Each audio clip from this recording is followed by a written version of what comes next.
Бір шағын қалада Қайрат пен Сәуледен ерлі-зайыпты қыздармен Айданамен бірге тұратын. Көршіге қараса, бәрі жақсы сияқты.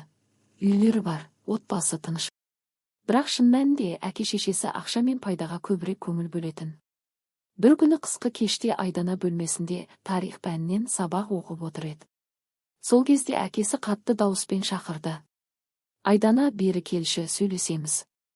Қыз жүрегі бір түрлі болып бірдеңе болатынын сезді. Әдетте әкесімен әңгіме жақсыға бармайтын. Ас үйде әкесімен анасы шай ішіп отыр екен. Біз анаң екеуміз сенімен бір нәрсе туралы сөйлескіміз келеді деді. Қайрат, саған 18 жас болды. Болашағыңды ойлайтын уақыт келді. Айдана ойланып қалды. Болашақ дегенде әдетте оқу не жұмыс туралы айтатын. Бірақ бұл жолы бәрі басқа еді. Нақты не туралы айтып тұрсыздар? Деді ол. Біздің таныстарымыз бар, деді әкесі. Солардың баласы Асқар деген жігіт бар. Бай отбасы, өз бизнесі бар. Сол сенімен танысқысы келеді. Егер сен оған тұрмысқа шықсаң, біздің де жағдайымыз түзеледі. Айдана не айтарын білмей қалды. Яғни, сіздер мені өз істеріңіз үшін күйеуге бермексіздер ме? Бос сөз айтпа, деді әкесі ашуланып. Бұл бәрімізге пайдалы. Анасы үндемей терезеге қарап отырды. Әкесінің айтқаны заң. Айдана қорқып кетті. Ол өзін біреудің еркіндегі адам сияқты сезінді. Өз өмірін өзі таңдай алмайтын. Сол күннен кейін Айдананың көңілі түсіп кетті. Колледжге барса да, сабаққа зейіні жоқ. Үйге келсе, тек ойға шомады. Бір күні үлкен үзілісте құрбылары Айгерім мен Дана келді. Айдана, не болды саған? Бұрынғыдай емессің ғой, деді Айгерім. Иә, сенің жүзің мұңды, деді Дана. Айдана біраз үндемей отырды да, көзіне жас алып. Мені күштеп күйеуге бермек, деді сыбырлап. Құрбылары бір-біріне қарап, не айтарын білмей қалды. Бірақ Айдананың көзіне қарағанда бәрі шын екенін түсінді. Айгерім ашуланып айтты. Бұл не деген сұмдық? Қай ғасырда өмір сүріп жатырмыз? Қазір ондай болмайды ғой. Айдана күлімсіреп, бірақ көзіне жас алып. Болып жатыр. Атанам менің пікірімді сұрағанда жоқ. Оларға менің не қалайтыным маңызды емес. Тек өздеріне пайда болса болды, деді. Құрбылары оны жұбатуға тырысты. Айдана, күрес. Біреуге айт, мұғалімдерге не таныстарыңа хабарлас, көмектесет, деді Дана. Бірақ Айдана басын шайқап. Әкем өте қатал адам. Егер біреу араласса, ол ашуланып мені жазалайды. Онда бәрі тіпті жаман болады, деді. Содан бері үйдегі жағдай одан сайын қиын бола түсті. Әр кеш сайын анасы Айданамен сөйлесіп, оны тыныштандырмақ болды. Қызым, бәрі жақсы болады. Бай үйге барасың, өз машинаң, үлкен үйің болады. Барлық қыздар ондай өмірді қалайды, деді анасы. Мен ондайды қаламаймын, мама. Маған ақша емес, сүйіспеншілік керек. Мен сүймейтін адаммен қалай бірге өмір сүрем? Деді Айдана. Анасы үндемей қалды. Сүйіспеншілік кейін келеді, деді ол жай ғана, бірақ дауысы сенімсіз шықты.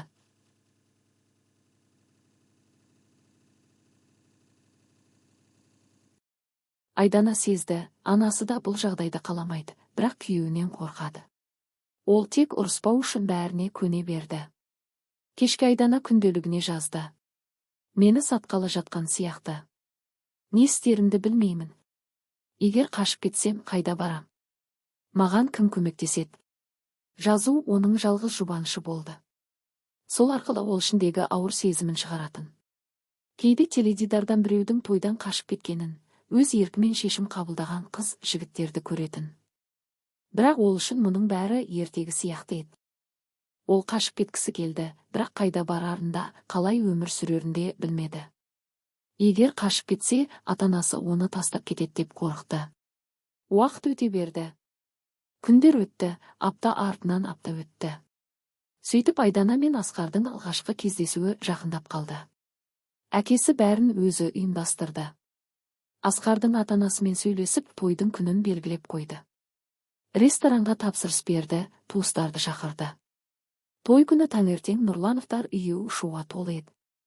Телефон шырылдап, адамдар кіріп шығып, бәрі асығып жүрді. Анасы ас үй мен қонақ бөлменің арасында сабылып жүр.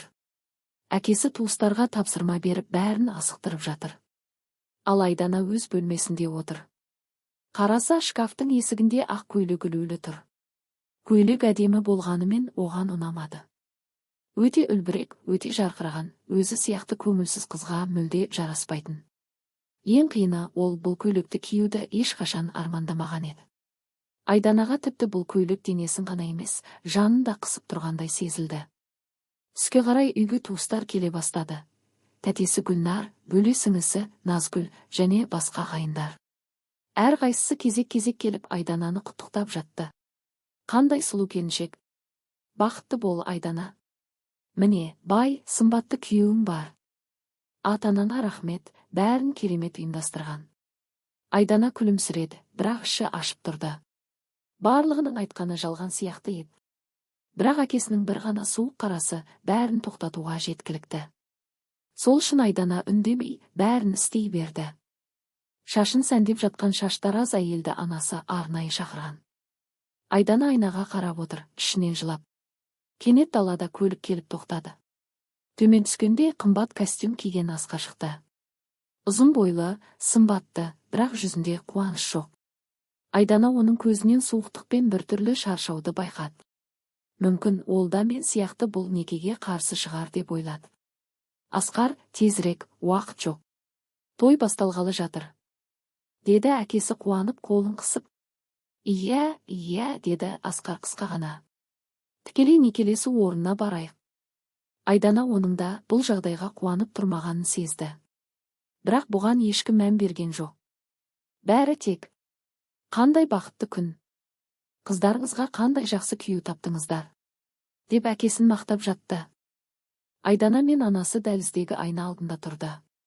Анасы қыздың иығына қолын қойып жай ғана айтты.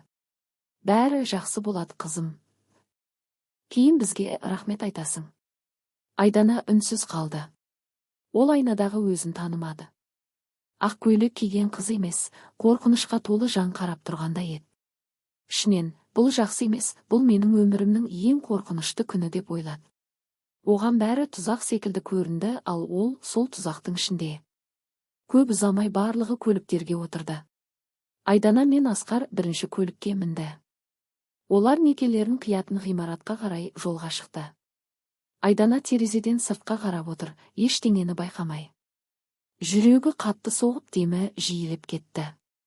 Келген соң анасы мен әкесі екеуін асықтырып, тезірек, уақыт келді, деді. Тезірек, бәрі күтіп отыр, деді біреу асығып. Айдана мен Асқар неке қию сарайының алдына келді. Есікте қызметкерлер мен қонақтар, фотографтар күтіп тұрды. Айдана бәрін түс көріп тұрғандай сезінді. Ол не болып жатқанын өзі де түсінбей, үнсіз келе жатты. Әкесінің қатал көзіне көзі түсіп кетіп еді, жүрегі зу ете қалды, ештеңе білдірме дегендей еді сол көзқарас. Зал іші әдемі безендірілген, гүлдер, арка, музыка. Бірақ Айданаға бәрі жалған, жасанды болып көрінді. Қызметкер микрофон алып, махаббат пен сыйластық туралы салтанатты сөз айта бастағанда Айдананың басы айналып кетті. Кенет Асқар терең дем алып, бір нәрсе айтқым келеді деді. Бәрі оған аң-таң болып қарады. Мен бұл некеге дайын емеспін. Бұл шешімді біздің ата-аналар баяғыда қабылдап қойған. Бірақ мен өзім сүймейтін қызға үйленгім келмейді. Айдана да мұны қаламайды, деді ол. Залда үнсіздік орнады. Әкесінің ашулы дауысы естілді. Не айтып тұрсың сен? Әке, жетеді, деді Асқар нық дауыспен. Бұл менің өмірім. Айдананы мәжбүрлеп күйеуге беруге болмайды. Айдана аң-таң болып Асқарға қарады. Оның сөздері шын ба, әлде қалжың ба, түсіне алмады. Асқар қалтасынан бір конверт шығарып Айданаға ұсынды. Мынау ақша. Сен өз өміріңді өзің шеш. Саған ешкім бұйырмасын. Қаласаң кет. Мен көмектесем, деді ол. Әкесінің жүзі бозарып кетті, ал анасы көз жасын тыя алмай қалды. Айдана, тоқта, деп айқайлады әкесі. Бұл біздің ұят. Бірақ Айдана алғаш рет жеңіл тыныс алғандай болды. Көзінен жас ағып, ол залдан жүгіріп шықты. Күзетші оны тоқтатпады. Көшеге шығып баспалдақта тоқтап қалды, енді қайда барарын білмей тұрды. 1 минуттан кейін Асқар да артынан шықты. Мынаны да ал, деді ол, қалтасындағы ақшаны беріп. Мен сені ұстап қала алмаймын. Тек бақытты бол. Неге бұлай істеп тұрсың?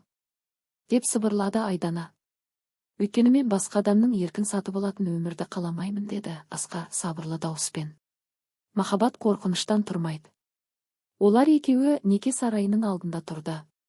Арт жақтан айғай мен ұрыстың дауысы естіліп жатты, ал Айдана алғаш рет өз өмірін өз қолына алғанын сезінді. Айдана қорқып тұрды.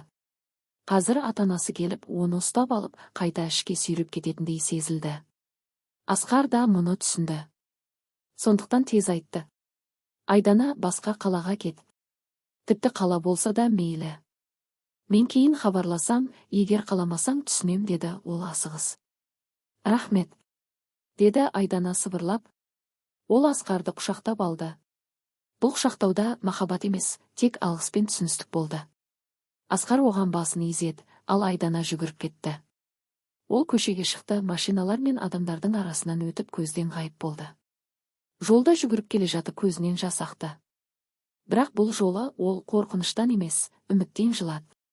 Оның ішінде бір жылулық пайда болды, еркіндікке деген үміт. Кешкі Айдана пойызға отырып, үлкен қалаға жол тартты. Асқар берген ақша мен өзінің аздап жинаған қаражатына билет сатып алды. Терезеден сыртқа қарап отырды. Перрон, адамдар, жарық шамдар бәрі артта қалып бара жатты. Сол сәтте ол жеңілдеп қалғанын сезді. Әрине, алда қиындық көп еді, ол жалғыз, тәжірибесіз, қолдаусыз кетіп бара жатты. Бірақ сол белгісіз өмірдің өзі зор бақыттай көрінді. Өйткені ол енді ешкімнің еркіне бағынбай, өз өмірін өзі бастамақ. Пойыз бір станцияға тоқтағанда Айдана Асқар берген конвертті ашты. Ішінде ақша ғана емес, кішкентай жазу да бар екен. Онда былай деп жазылыпты. Сені ертерек құтқара алмағаныма кешірім сұраймын. Өзіңнің бақытыңды табуыңды тілеймін. Айдана жазуды жүрегіне қысып. Рахмет, мен міндетті түрде табам, деді күлімсіреп. Сол сәтте оның жүрегі алғаш рет қорқыныштан емес, бостандықпен жаңа өмірге деген қуаныштан соқты. Осылайша бәрі бақытты күн деп санаған сол күн Айдана үшін еркін өмірдің басталған күніне айналды.